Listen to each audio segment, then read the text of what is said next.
Hi guys, I'm finally going to try to do my labor and delivery story. Madison is sleeping right now. She went to sleep at like 3 and it's a little after 4, so I'm not sure how long she'll be asleep. So I might have to turn this off, upload it, and like finish another time, but we'll see how it goes. Alright, so she was born on June 1st at 7:14 p.m. and I'll just tell you what happened. I was induced. We went to the hospital that Wednesday morning at around 7:30, and I had already been I already filled out all the admission papers and stuff like that, so I went right upstairs to my room, and they were waiting for me when I went up, which was awesome. I didn't have to look around and see where to go or anything. People were just standing there waiting for me to come up there. So I went up, went in my room, and put my gown on, and I wasn't sure if you were supposed to get completely naked under the gown or not, but you are. You get completely naked. You can leave your bra on or a tank top or whatever if you want to, but yeah, I left my bra on.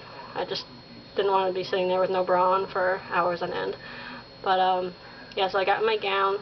They told me to go to the bathroom first, so I went and peed, got in my bed, and when I got to the hospital, I was already 4 centimeters dilated, so that was good. I don't have anything written down, so bear with me. I'm probably just saying a lot. But yeah, so I got in the bed. They hooked up my IV, and they started the Pitocin right away.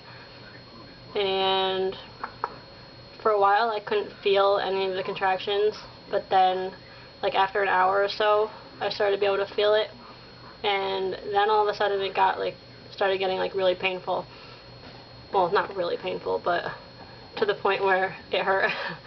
And then I asked for my epidural. I basically asked for the epidural as soon as I got in the room. But yeah, I got it pretty fast. They said I could either wait an hour while the anesthesiologist did a C-section and then have it after that, or I could just have it right then, and I just decided to do it then because I didn't know how much worse it would hurt in an hour. So yeah, I got my epidural, and it doesn't hurt at all really. The only thing I felt was a little bit of a sharp pain for a couple seconds, but then it was gone. And then I was completely numb, really numb.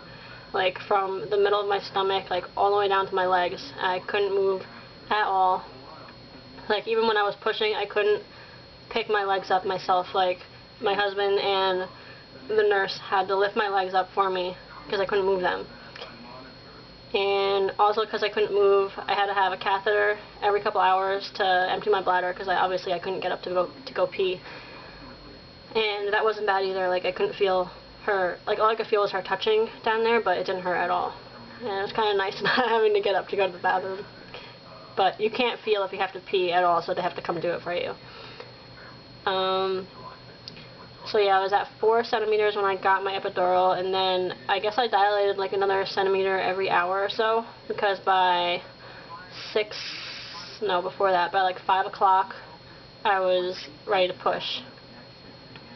Before that, my doctor came in and broke my water, and that is the most disgusting feeling ever. It doesn't hurt. There's this big long stick thing that they stick up in you and break it or whatever.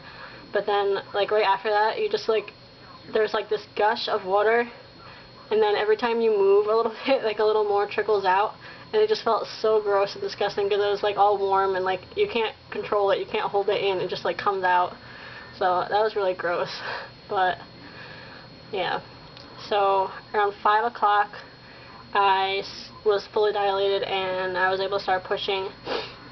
And the nurse had me pushing in all these weird ways. I was in the normal position where you pull your feet up and you hold behind your legs and you just push, and I was pushing for 10 seconds 4 times every contraction I had. And yeah, so she had me in that position. I was laying on my side and pushing. At one point I was on my side and had one leg up on the a little table that's next to the bed. It was so weird. I was in so many different positions pushing, but I guess it was all to get move the baby down more.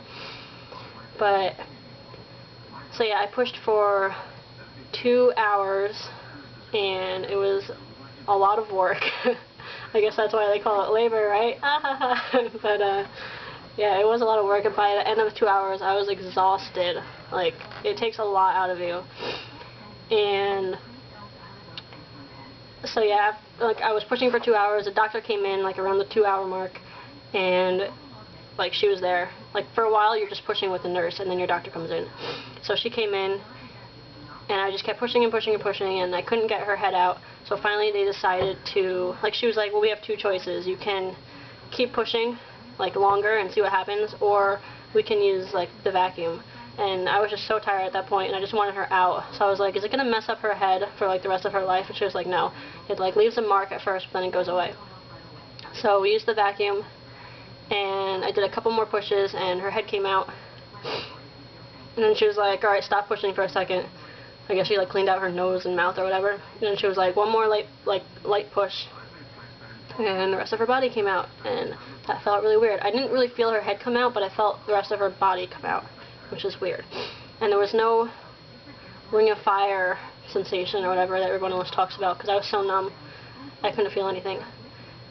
Oh, and that's another thing. At one point I was too numb, I couldn't feel myself pushing, and I asked the nurse, I was like, am I doing it right? Like, I can't even tell if I'm pushing right. And she was like, yeah, you are.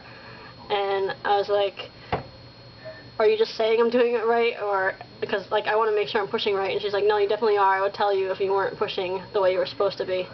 And I know I was pushing the right way now because I was peeing myself every time I pushed.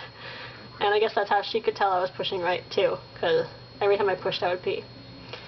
But yeah, so that was funny. But yeah, she used the vacuum to get her out, and my husband said, like, I wasn't really watching. I was like closing my eyes through every contraction and all my pushing or whatever. But he said that, alright, there's this suction that goes like inside you and grabs her head, and then when I push, the doctor was like pulling on it. So she had like her 2 hands on the thing, and she was just like pulling like that, like when I was pushing. And yeah, then finally, oh, she had to cut me, so I had an episiotomy, and then she was born. And they took her out and they put her right on my chest, and she was all bloody and gooky and cried right away. And my husband got to cut the cord, and apparently it was like the perfect umbilical cord. Like, I see it in the pictures now, and it's like a perfect spiral. Like, I've seen other umbilical cords and they're just like straight kind of, but mine was like perfect spiral. So yeah, I made a good umbilical cord. But yeah, he cut it, and then they took her over and she got weighed, and she was 7 pounds 11 ounces, which was shocking because I didn't think she would be that big, but she was. And I remember all the nurses in the room were just like looking at my stomach like after she came out, and they were like, oh my god, your stomach is so flat, like it's flatter than mine was after I had my baby and all that stuff. But I couldn't really... Alright, after she came out, everyone says that like the worst pain is over or whatever, but the worst pain for me was after she came out. I was in so much pain because they like, alright, they have to press on your stomach to like get all the blood and like all the clots and stuff out. And she like, I think she had like her hand like up inside me. I don't know what she was doing, but it hurt so bad. I couldn't, it really sucks because I couldn't enjoy like what was going on around me. Like, I couldn't watch the nurses take care of her and clean her up and all that stuff because I was just laying there in agony, like moaning, and it was like 40 minutes that I was in so much pain. And it was just like from her pressing on my stomach constantly. It was like the worst period cramps you can ever imagine. I'm going to stop this because I'm at 9 minutes, and I'm going to keep going on the next video. Alright, so hold on, I'll be right back.